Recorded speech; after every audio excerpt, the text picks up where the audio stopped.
àpèrè Oòduà ńlókù wákù torí pé ibi tá a rí gẹ́gẹ́ bí àmù nìyẹn adé tá a rí gẹ́gẹ́ bí ìyá adé nìyẹn ibi tá a rí pé ọ̀pọ̀lọpọ̀ adé ti jáde lọ nìyẹn so and we are ready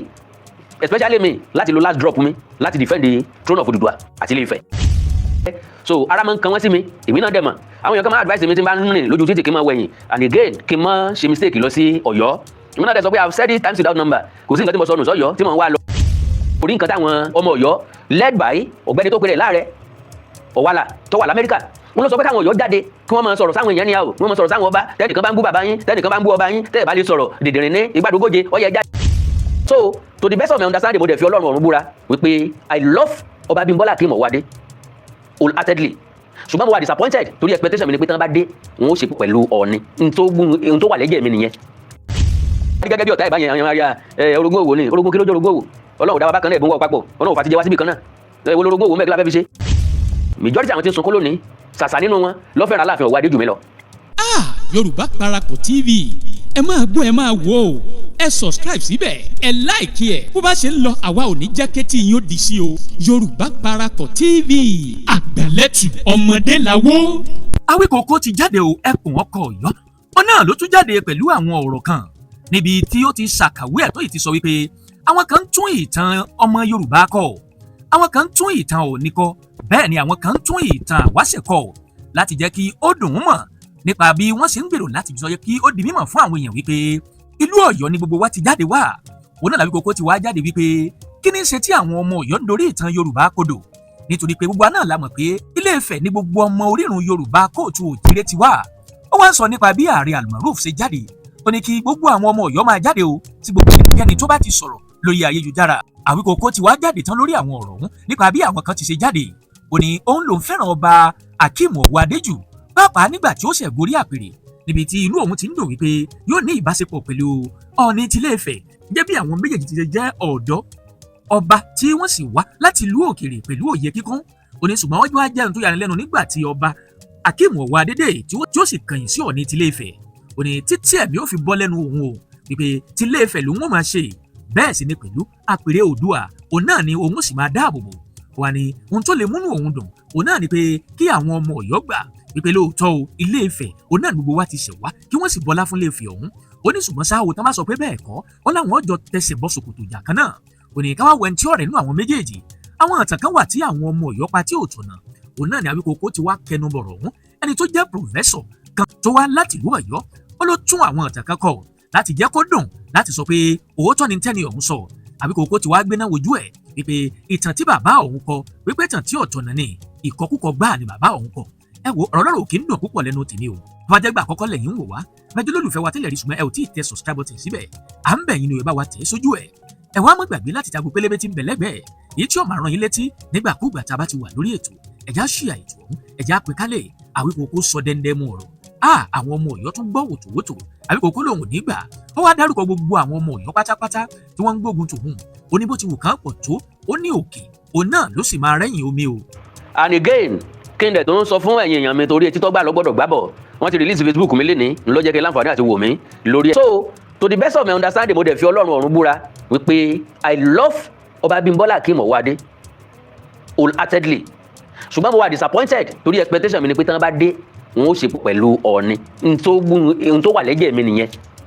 that was my expectation because níní baba méjì ó sàn ju níní baba kan lọ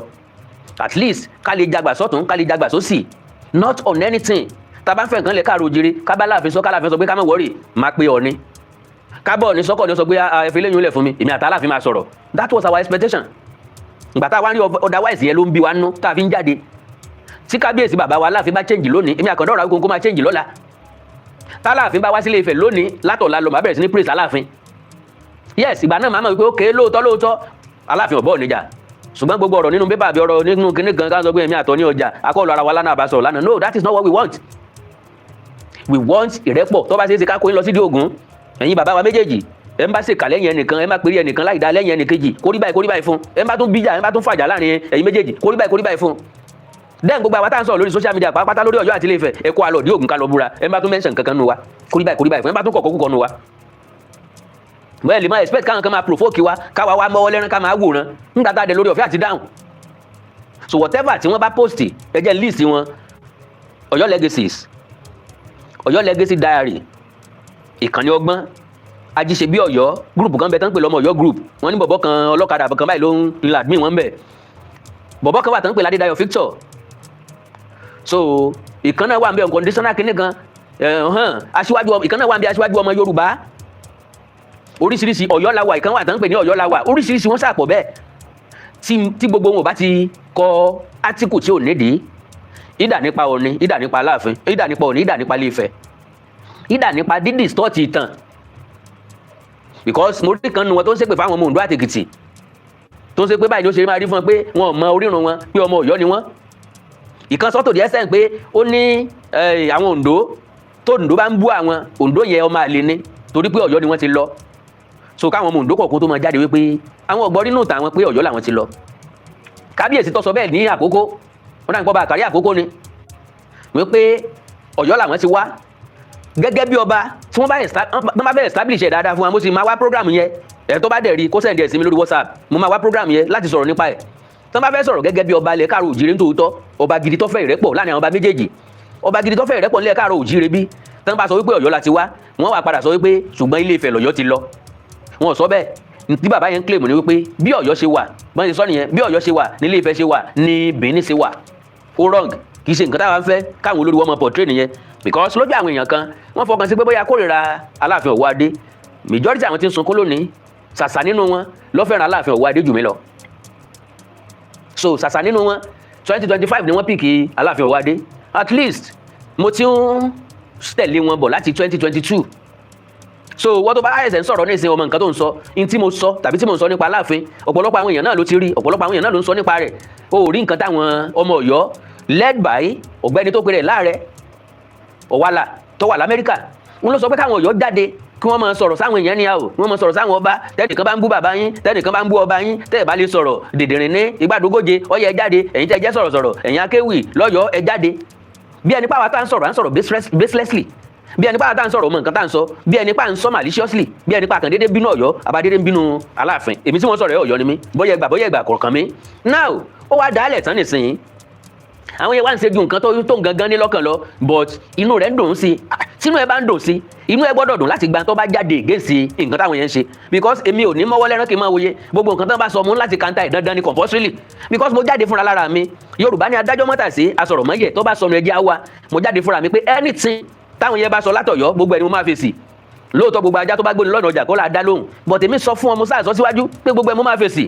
mo dẹ̀ ní ẹ̀ tó lè sọ pé kí n dákẹ́ àfìgbà tí gbogbo àwọn tí mo kà á lẹ̀ lẹ́ẹ̀kan yẹn àgbà tán bá dákẹ́ tí wọn ò bá dákẹ́ àjọ máa rọ̀ fún ẹ lọ ni whatever tó bá wẹ anybody kó pè mí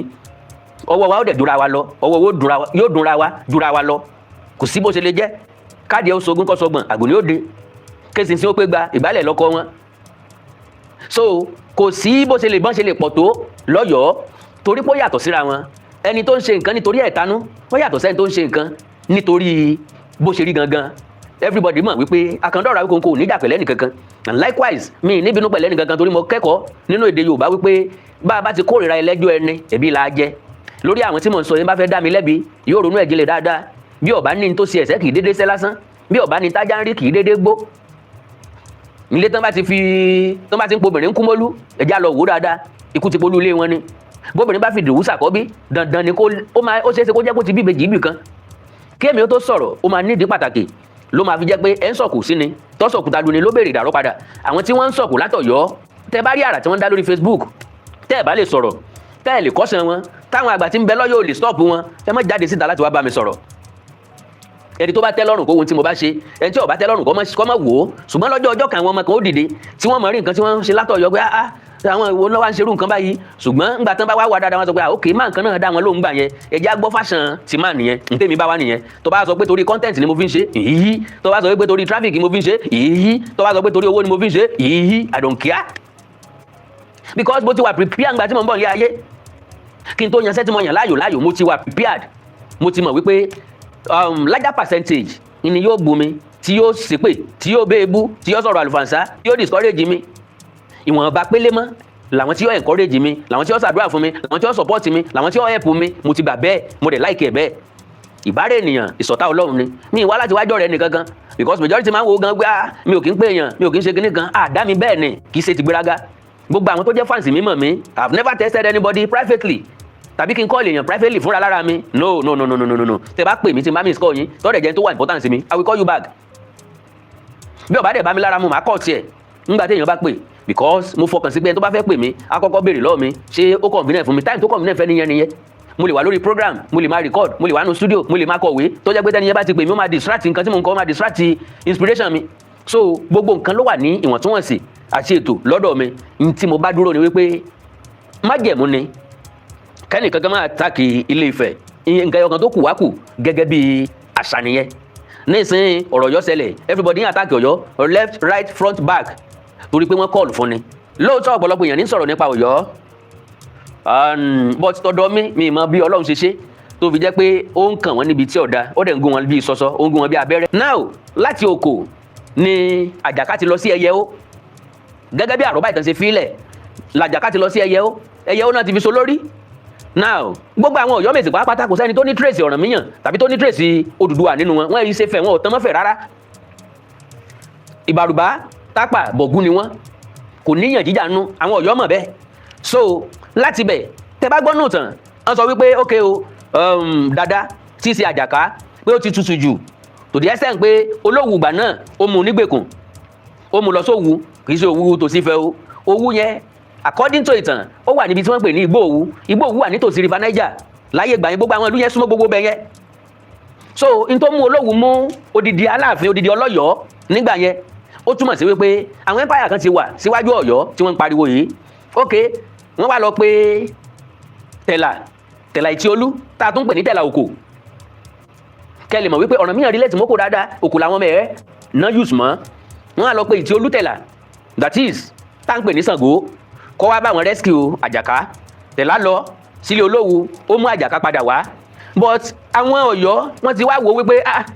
ẹni tó jẹ́ jagunjagun tó lágbára yìí òun gan ló yẹ kí a máa lò gẹ́gẹ́ bí ọba eléyìí ti dọ̀lẹ̀ ní ó ti tutù ju ni wọ́n fi yọ Àjàká kúrò nípò tán fi Ṣàngó jọba lóòótọ́ ẹ̀mejì ni Àjàká jọba according to àrọ́bá ìtàn wọ́n fi Ṣàngó jọba Ṣàngó òfin rẹ̀ lọ́kàn balẹ̀ Ṣàngó ló kó Ọ̀yọ́ lọ síbi tí wọ́n ń pè ní Ọ̀yọ́koro náà ni wọ́n ń pè ní Olómùkoro gbogbo àwọn bíi Ọ̀yọ́ ń shift káàkiri ni so níbi Ọ̀yọ́koro yẹn Ṣàngó ló kó wọn padà lọ síbẹ̀ now ńbẹ̀ ni ọ̀rọ̀ ti mi gbọ̀ǹkà now ibi tí mo fẹ́ mú jáde ńbẹ̀ kí n má wulẹ̀ tí ìwọ́nu ní tí ò yẹ kí n wọ̀ ò ní pé moment yẹn òun náà ni bàbá wa establish ẹ̀ wípé láyé Àjàká ni Ilé Ifẹ̀ mú ìsákọ́lẹ̀ lọ sí Ọ̀yọ́ question táwa béèrè ni wípé Ọ̀rànmíyàn ló wà lórí àlééfà nílé Ifẹ̀ ṣé bàbá ní mú ìsákọ́lẹ̀ lọ fọ́mọ ẹni ta ló fi ń rán question tẹ́mi ń béèrè nìyẹn gbogbo àwọn béèrè ló ń fẹ́ ìdáhùn because àrọ́bá ìtàn jẹ́ kó yé wa wípé Ifá ò tí ì dé Ọ̀yọ́ until 15th century àdèkà àwọn ẹbá tó wà lórí oyè ńgbà náà tó wà lórí oyè ní 15th century àwọn Olúaṣó Onígbógí Òfinràn Ẹ̀gúngún Ojú so kìí ṣe life kìí ṣe time Àjàká mọ́ àrọ́bá ìtàn jẹ́ kó yé wa wípé ìyá Onígbógí ó mú Ifá wá láti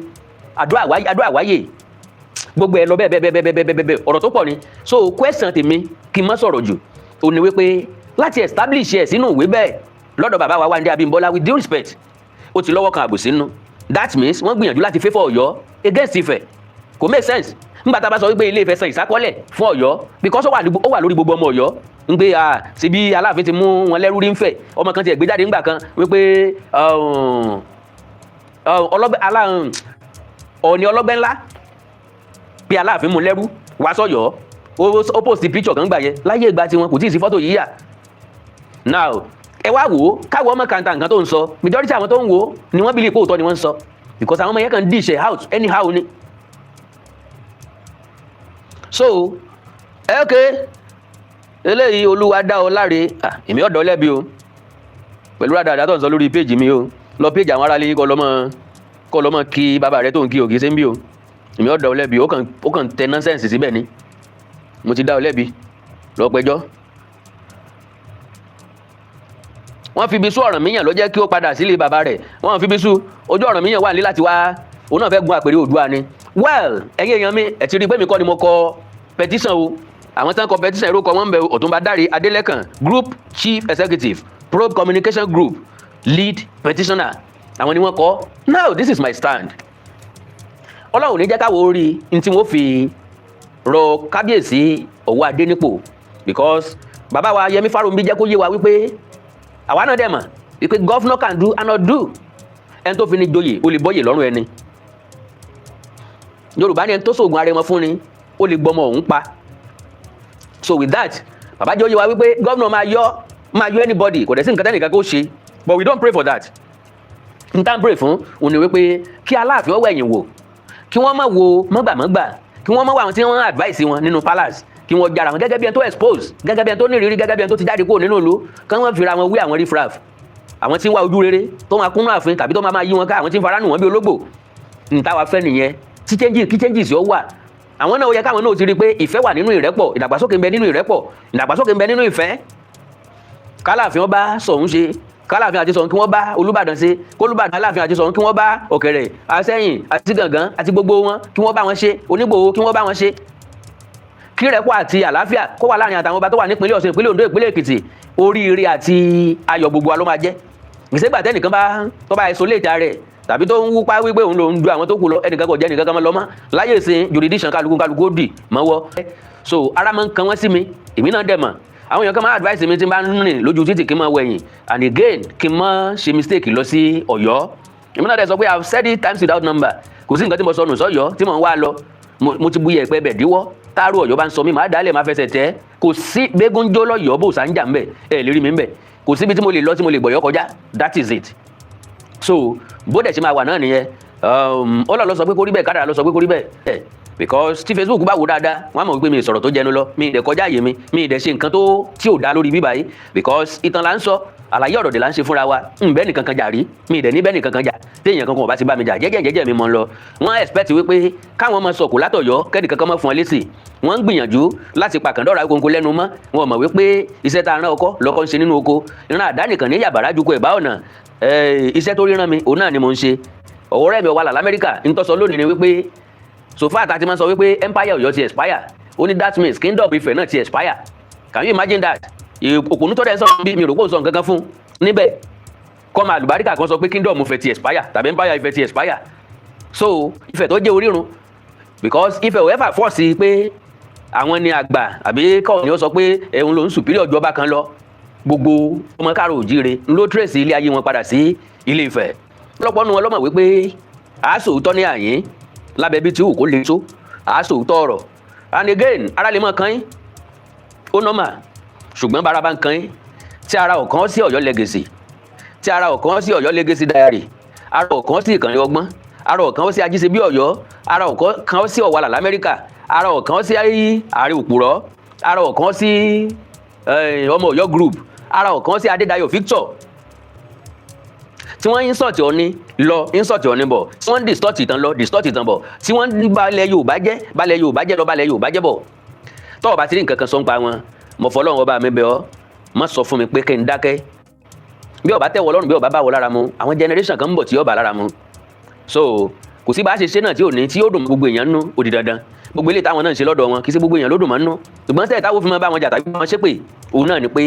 káwọ́ jáde pẹ̀lú fact lórí program wa and again má bínú inú abímọ kú ìdùn inú ẹ̀ ò lè dùn tí ó mọ̀ ti bí jáde sí Ọ̀yọ́ because n tí Ọ̀yọ́ jáde sílẹ̀ káàrọ̀ òjíire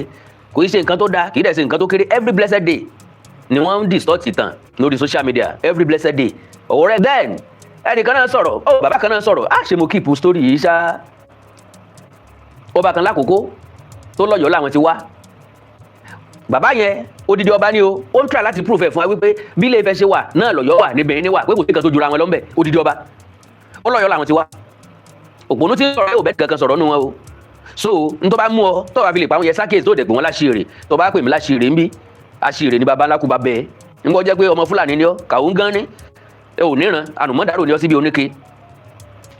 so now pápápá èèyàn mi ẹ káàbọ̀ sórí ètò àtẹ̀jáde kan ló tẹ̀ mí lọ́wọ́ ni mo lójú tèmi nìkan kọ́ ni yóò rí n tí mo rí ń bẹ̀ ni pé wọ́n kọ petition ránṣẹ́ sí ẹni tó jẹ́ abẹnugan ilé ìgbìmọ̀ aṣòfin ìpínlẹ̀ Ọ̀yọ́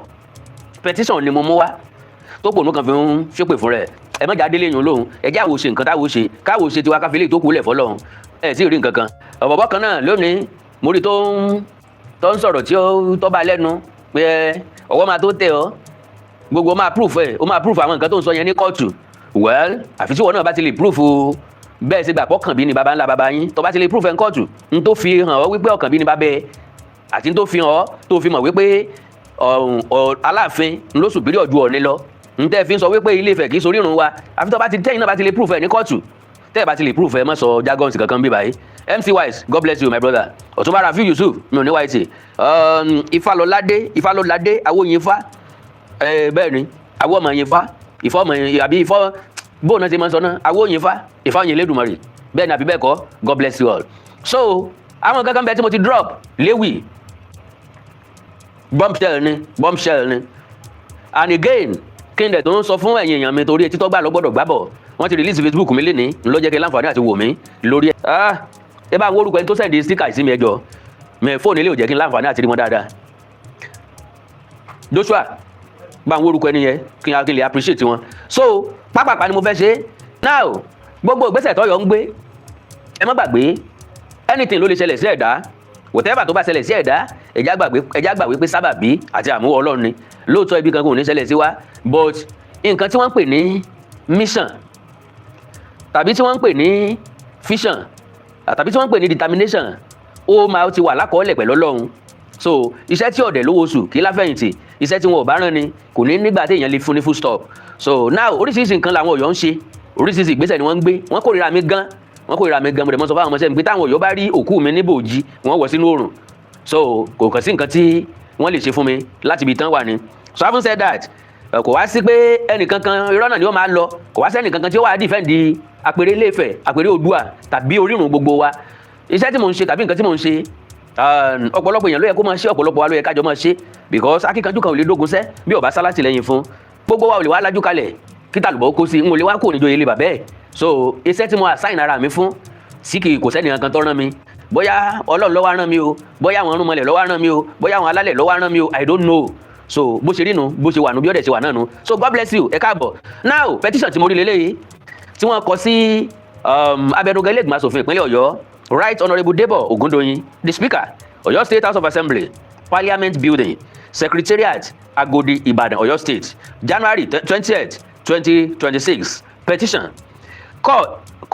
for an urgent investigation into the legitimacy of the Aláàfin selection process and the escalating confrontation with the state executive Honourable Speaker, we, the concerned citizens and stakeholders of the Oyo Heritage Forum, hereby submit the formal petition to the pace-setter House of Assembly. We seek an urgent legislative inquiry into the circumstances surrounding the appointment of Oba Abimbola Akeem Owode and the subsequent legal instability threatening the ancient stool of the Aláàfin. 1. The disregard of traditional consensus. It is a matter of public record and pending litigation that the Oyomesi (Kingmakers), the sole traditional authority for selecting an Aláàfin under the 1961 declaration, originally voted overwhelmingly for Prince Lukman Badegesin. The subsequent intervention by the state government to appoint Oba Owode bypasses the democratic and traditional consensus of the Kingmakers. We believe this manipulated selection undermines the sanctity of the throne and sets a dangerous precedent for the rigging of the traditional stools by political actors.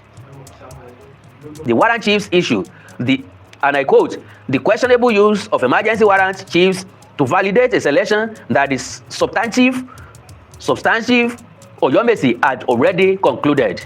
3. Acts of insubordination and political partisanship. Despite the government's role in its ascension, Oba Owode has taken the unprecedented steps for suing the state government over the Oyo State Council of Obas,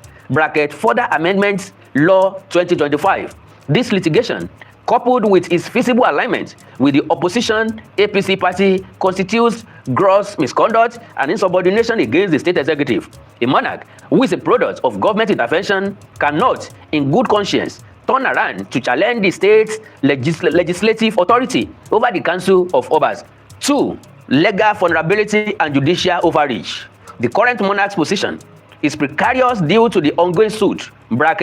HOY/05/2025 by Prince Badegesin. The petition draws your attention to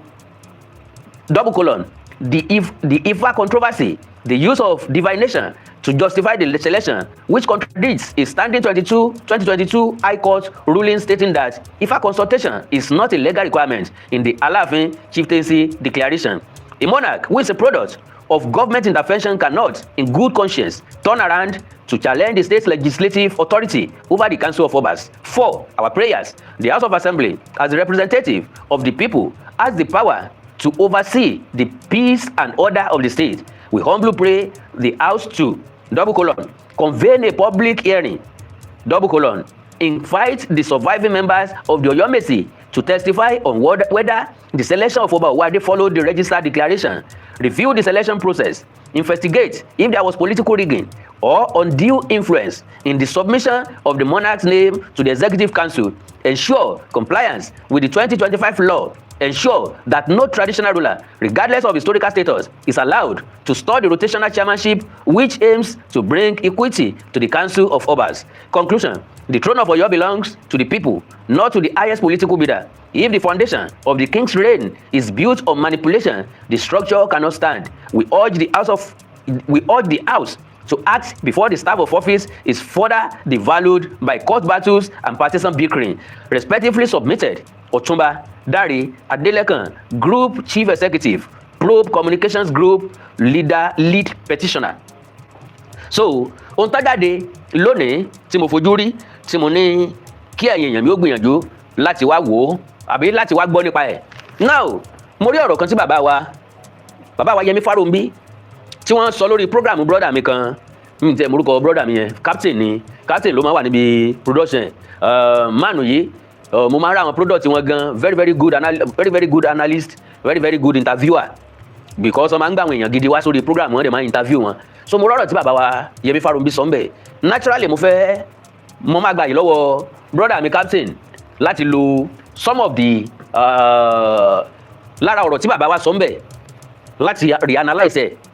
gẹ́gẹ́ bá àwọn nǹkan tí bàbá sọ. Bàbá sọ̀rọ̀ gẹ́gẹ́ bí àgbàlagbà, gẹ́gẹ́ bí ẹni tó ti lóríṣiríṣi ìrírí. Wọ́n dẹ̀ advice Ọba Owóadé lóríṣiríṣi ọ̀nà ń pé ìgbéraga ní síwájú ìparun, and again láti sọ wípé gómìnà ń parọ́ pé ó wà insulting. Bàbá sọ ọ̀pọ̀lọpọ̀ ọ̀rọ̀ tó jẹ́ wípé kò sábà ṣe nǹkan tí mo lè máa sọ ń bí báyìí àfi kí n farabalẹ̀ láti analyze ẹ̀, because ọ̀rọ̀ tó pọ̀ ni tí n bá sọ kékeré ń bẹ̀rẹ̀ ṣe kò ní nítumọ̀, kò ní jẹ́ iṣẹ́ tí mo fẹ́ kó jẹ́. Ọ̀yọ́ ti di talk of the town, pẹ̀lú ògo Ọlọ́run wọn ti di yẹpẹrẹ, kò sí mọ́ ti fẹ́ pàkàrà wọn ọ̀pọ̀ mọ́. So bọ́n máa ń fi ìkanra yẹn láti wá fẹ́ wọ́ọ̀ṣì Ilé Ifẹ̀ dáhùn, wọ́n bú yẹ wọ́n bú babẹ̀ làwọn máa kà sí o, ọlọ́jọ́ kúrò tí ì pé ọjọ́ kú ẹ ti pé ọ̀ ń yẹ ni. Then àpèrè Oòduà ló kù wá kù, torí pé ibi tá a rí gẹ́gẹ́ bí àmù nìyẹn, adé tá a rí gẹ́gẹ́ bí ìyá adé nìyẹn, ibi tá a rí pé ọ̀pọ̀lọpọ̀ adé ti jáde lọ nìyẹn. So and we are ready, especially me, láti lo last drop mi láti defend the throne of Oòduà àti Ilé Ifẹ̀. Ntọ́ bá wo kálukú náà ló lè sọ. So now lónìí mo fẹ́ establish nǹkan kan, tẹ́lẹ̀tẹ́lẹ̀ mo fẹ́ lò lórí program mi ni, but kò matter, ẹ jẹ́ kí n lò ń bí báyìí. Kí ni nǹkan tí mo fẹ́ establish? Ó náà ni ọ̀rọ̀ ọ̀rẹ́ mi Ọ̀wàlà l'Amẹ́ríkà. Ṣé ẹ gbàgbé mo wá ń jọ́ kan, mo ní àbí mo tiẹ̀ ti wá lọ́pọ̀lọpọ̀ gbà ń gbé ọ̀pọ̀lọpọ̀ àwọn tí ń bẹ lọ́yọ̀ọ́, kò sí traces blood wọn, kò sí traces Ọ̀rànmíyàn lára wọn mọ́, kò sí traces Odùduwà lára wọn mọ́. And again nínú ewì tí mo ẹ̀sẹ̀ release sórí YouTube, mo challenge bàbá wa Wándé Abímbọ́lá ń bẹ̀, because bàbá sọ ẹ mọ̀ pé mo ká odù fá kan Òdì Méjì chapter 4 níbi tí bàbá ti sọ wípé Ilé Ifẹ̀ ń san ìsákọ́lẹ̀ fún Ọ̀yọ́, wọ́n sọ pé fún Ọ̀yọ́ lásán, wọ́n ní wọ́n ń san ìsákọ́lẹ̀ fún Àjàká. Now lórí ọ̀rọ̀ yẹn, question tí mo béèrè lọ bàbá, mi ti rí èèyàn kankan dá mi lóhùn, ó ní wípé moment tán sọ yẹn nígbà tí Àjàká ń rule, moment yẹn ni Ọ̀rànmíyàn kúò ní Ọ̀yọ́ tó wá sí Ilé Ifẹ̀. Ìgbà tó dé Ilé Ifẹ̀ náà ni àwọn tó wà lọ́yọ̀ọ́ ni wọ́n pé ìwọ Ọ̀rànmíyàn o, ẹyẹ ó tọ́ dákalẹ̀ o, ìlú tọ́ dákalẹ̀ tí wọ́n pè ní ẹyẹ ó ti develop o, ó ti gbòòrò sí, ó ti tóbi, kódà bó ṣe wà yẹn nísìnyí wọ́n ti ní ìdí olórí. Ọ̀rànmíyàn lòun ò lè padà mọ́, kí wọ́n lọ sí Òkò ní Àjàká wà, kì í ṣe ẹyẹ ó, war camp ní ẹyẹ ó. Kò sí sọ́jà tí máa ń mọ́ ọmọ rẹ̀ lọ sójú ogun, anybody lè agree pẹ̀lú mi, anybody lè má agree pẹ̀lú mi. Kò sí sọ́jà tí máa ń kóyàwó kọ́ ọmọ lọ sójú ogun. Ká sọ pé àwọn sọ́jà tó wà ní Sambisa nísìnyí kan wá múyàwó wọn sẹ́yìn lọ sí Sambisa, kò sí òwe, kò sẹ́ni tó máa kó family ẹ̀ sí war camp. So ibi tí wọ́n ń gbé òun náà níbi tí wọ́n ń pè ní Òkò. Ọ̀rànmíyàn náà ló tẹ Òkòdó, ọ̀nà wo ló fi tẹ Òkòdó? Ìgbà tó débẹ̀ ìyàwó ẹ̀ kan bímọ, ó bí bẹta, náà fi ń pè wọ́n ní ẹ̀ta òkò yẹn ni wọ́n fi sọbẹ̀ lóko. So ìyá tẹ́ bá gbọ́ tó máa ń sọ pé àwọn tí máa ń ta oògùn bílẹ̀ wọ́n sọ pé ó ń pa kinní kan ó ń pa nárun àjàká òkò ó ń pa nárun àjàká òkò ó ti mọ̀ wípé gbogbo nǹkan lórí léètì mọ́ra wọn kì í ṣe pákà déédéé ń sọ̀rọ̀ lóòótọ́ ọ̀gá wa àbí ọ̀rẹ́ wa òpùrọ́ pìtàn ó ní òun nìkan ló ń pìtàn bí àwa tó kú àlọ́ làwa ń pa wẹ́ àlọ́ wa náà ó sì nítumọ̀ àwọn tí ó sì gbọ́ àlọ́ wa náà wọ́n ń gbọ́ now jẹ́ kí n sọ ni àbí kí n mọ́ sọ táyà mi ti ń lọ jàre jẹ́ kí n release ẹ̀yìn èèyàn mi well kò sẹ́ni tó ra síkà tó fẹ́ ra síkà fún mi wá bí kẹ́ ra síkà fún mi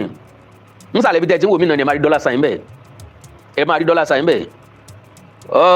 ok ìyẹn àbí òpìtàn wẹ́ a ti mọ̀ lú gbogbo wọn kọ́ lọ́wọ́ ṣàánú gbogbo wa ẹ̀ ó rà ń gbóná náà dá sọ̀rọ̀ tí ń bẹ́ ńlẹ̀ yìí ìpè ọjọ́ mo lè òye èmi ló máa rí gẹ́gẹ́ bí ọ̀tá ìbáyẹn àwọn yẹn máa rí orogún òwò ni orogún kí ló jẹ́ orogún òwò ọlọ́run dá wa bákan náà ẹ̀bùn wọ̀ papọ̀ ọlọ́run fà ti jẹ wá síbì kan náà èwo lorogún òwò mẹ́ẹ̀ kí la fẹ́ fi ṣe èmi ò kí ń kórìíra èèyàn kankan mọ̀ mi ò kàn kí ń bẹ̀rù ènìyàn kankan so that is my own life àmọ́ máa ń láì kéèyàn wà straight forward mi ò kí ń deal pẹ̀lẹ́ ní tí ò bá ti wà straight forward ní tí ìjẹ́ mi lọ́rẹ́ nu bàbá ti jọ fàdéhùn síbì kan bó bá ti yẹ o ti ṣẹ̀mí nìyẹn because ìwọ náà lọ sọ wípé Ifẹ̀ tóbi tó báyìí ìwọ náà lọ bẹ̀rẹ̀ sí ní ṣetánà dílé Ifẹ̀ lọ bẹ̀rẹ̀ sí ní balẹ̀ Ifẹ̀ jẹ́ lọ bẹ̀rẹ̀ sí ní promote Ọ̀yọ́ kò dẹ̀ sí ní tọ́ba àdínbẹ̀ tí wọ́n bá promote Ifẹ̀ tó bá promote Ọ̀yọ́ kò sí ní tọ́ba àdínbẹ̀ tí wọ́n bá promote ìfẹ́ àtìrẹ́pọ̀ láàrin Ọ̀ọ̀ni àtàláàfin kò sí ní tọ́ba àdínbẹ̀ ní táwa ìkọ́kọ́ gbé lárugẹ ta kọ́kọ́ yàn láàyò nu ṣùgbọ́n gbà tá a rí pé ohun tí wọ́n látọ̀yọ́ ti pọ̀ jù especially láyé bàbá wa àná ọba Aláàfin Ọláyíwọlá ọba Lámídì Adéyẹmí III n tó ń wá láti bẹ̀ ó jẹ́ kí ó peace wa off ó bí ìyàn nú gan wọ́n jẹ́ ká wo wípé bóòlù ẹnì kó ṣe máa gbé sókè tẹ́nìkan máa fà wálẹ̀ tẹ́ bá wo dáadáa gbogbo àtàlà agitation Yorùbá nation àwọn sọ pé tọ́ ni àtàláàfin bá ti lè jọ sí papọ̀ a máa achieve nǹkan tá a fẹ́ achieve àmì èjò wá jọ sí papọ̀ kárí kankan achieve bí kan bá gbé sọ́tún kò gbé sósì bí kan bá gbé òsì kò gbé sọ́tún tó bàbá wa Aláàfin ò support rárá Ọ̀ọ̀ni dẹ̀ náwó ọ̀fẹ́ yàrá-ndíà Ọ̀ọ̀ni ná sálàfin àná Ọ̀ọ̀ni ná sálàfin òní Ọ̀ọ̀ni ná sí gbogbo ọba aládé wọ́n gbà Aláàfin àná ọ̀gbà Aláàfin òní ọ̀gbà Aláàfin àná gbà lójú wọn gbà lọ́kàn God bless you Mr. Anthony Johnson mi ò ní wáyé ti sir God bless you sir so intanfẹ́ lẹ́ káàró òjíire ìfẹ́ àtìrẹ́pọ̀ ni ẹ̀wájá sòótọ́ ọ̀rọ̀ fúnra wa òkèlè tó bọ́ sẹ́nu abọ́lárìn wá gẹ́gẹ́ bí àṣà mi ó ti wọgbọ́ àwọ̀rá owó kan ti ń bẹ lọ́wọ́ alábàáhùn táwọn ni o lórí ọ̀rọ̀ Ọ̀yọ́ lórí ọ̀rọ̀ Ifẹ̀ lórí ọ̀rọ̀ Ọ̀tàn lórí ọ̀rọ̀ Aláàfin tí àwọn ọmọ Ọ̀yọ́ bá dákẹ́ lónìí wọ́n láti dúró odidi oṣù kan tí mo sì máa sọ̀rọ̀ tí ní dákẹ́ so ìyẹn jẹ́ in tó wà ń bẹ̀ so ẹni tí ó bá tàkìtì tí ó forí gúnlẹ̀ kó tètè mọ bí orú òkìtì tí ó ta ẹni tí ó bá lọ gbé nǹkan jẹ kó lè mọ ọ̀nà tí ó bá gbé jẹ ẹni tí ó bá forí sọlẹ̀ ẹni títí kó lè mọ bí ó forí sọlẹ̀ bí wọ́n bá dákẹ́ èmi Àkàndá Awikonko ò ní dákẹ́ ẹni tó bá fẹ́ yóò wò ó ẹni tí ó bá fẹ́ yóò wò ó tèmi ni pé yóò wà ń bẹ̀ so because ńgbà tí mo sàkúta kalẹ̀ tọ́pọ̀ rẹpẹtẹ tí mo wá sọ méjì ń bẹ̀ tẹ́ wá ní kí n mọ́ sọ̀kò mọ́ ó rò mọ́ sọ̀kò ó ní tó mú lọ́wọ́ wọn sọ ilé tí mo sàálẹ̀ máa sọ ó sì pọ̀ gan so wọ́n dákẹ́ o wọ́n dákẹ́ o èmi ó sì jù tọwọ́ mi wọ́n ti tọrọ onírú ọ̀rẹ́dì wọ́n ti fa ntapara wọn ò ní ká wọ́n ti nígbàgbọ́ wípé kò séèyàn bí àwọn àwa náà sì gbìyànjú á dá wọn lóhùn á fún wọn bí wọ́n ṣe béèrè á lè fún wọn ju bá ń ṣe béèrè gan lọ á fún wọn ju bá ń ṣe béèrè lọ báwọn orúkọ yẹn Mr. Michael Adébáyọ̀ iná ò ní sanwó yín ẹ ní dolówó àná ẹ ní dẹni àná lágbára Ọlọ́run gbogbo ẹ̀yin tẹ́ sẹ́ndì sticker fún mi pátápátá gbogbo yín mo mọ rírì yín o gbogbo yín ni mo appreciate ṣùgbọ́n ìgangan lè mọ̀ bí mo ṣe appreciate yín tó ok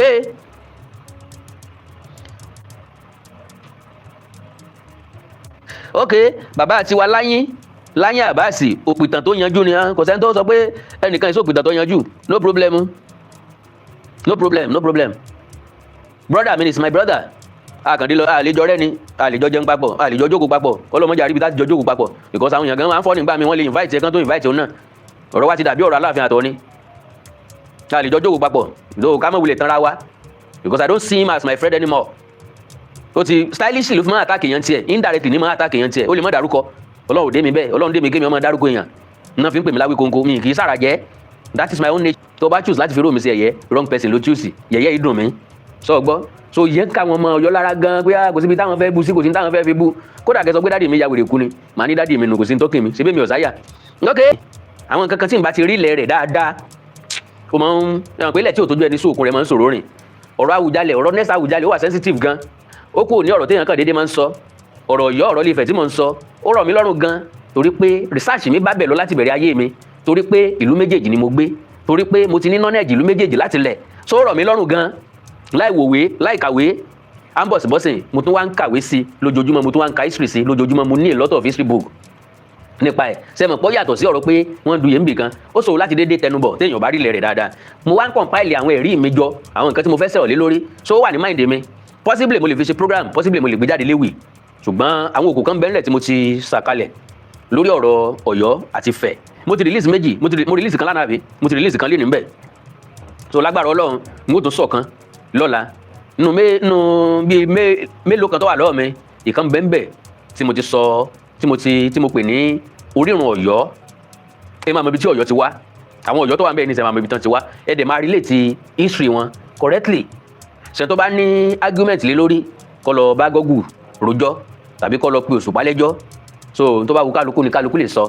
ní àgọ́dọ̀ Awikonko iṣẹ́ tá a rán ọkọ́ lọ́kọ́ ń ṣe nínú oko adánìkan ní yàbàrá ju ko ẹ̀ bá ọ̀nà. ó wá ní jù bẹ́ẹ̀ lọ táàrí lábalábí tá a wà yìí a ó tún jọ pàdé lọ́jọ́ míì ọjọ́ rí ni o búburú kan ò ní ṣe yín kò ní ṣe wá bó bá jẹ́ gbà àkọ́kọ́ lẹ̀ yín wò wá báwa tẹ subscribe button síbẹ̀ o bẹ́ẹ̀ tí wàá di olólùfẹ́ wa tẹ́lẹ̀ ṣùgbọ́n a ò tí ì tẹ̀ síbẹ̀ báwa tẹ̀ sójú ẹ̀ à ń bẹ̀ yín ni o ẹ̀já bá yín dọ̀rẹ́ kẹ́yìn náà ó sì bá wa dọ̀rẹ́ ẹ má gbàgbé láti tẹ aago pélébé tí ń bẹ lẹ́gbẹ̀ẹ́ èyí tí ó máa rán yín létí nígbàkúùgbà tá a bá ti wà lórí ètò ẹ̀já share ètò ọ̀hún ẹ̀já pín kálẹ̀ a ó tún jọ pàdé o lọ́jọ́ míì ọjọ́ rí ni búburú kan ò ní ṣe yín kò ní ṣe wá ire o ire kàbìtì. Yorùbá Parapọ̀ TV ẹ máa gbọ́ ẹ máa wò ó ẹ subscribe síbẹ̀ ẹ like ẹ̀ bó bá ṣe ń lọ àwa ò ní jẹ́ kétí yín ó di sí o Yorùbá Parapọ̀ TV àgbàlẹ́tù ọmọdé làwọ̀.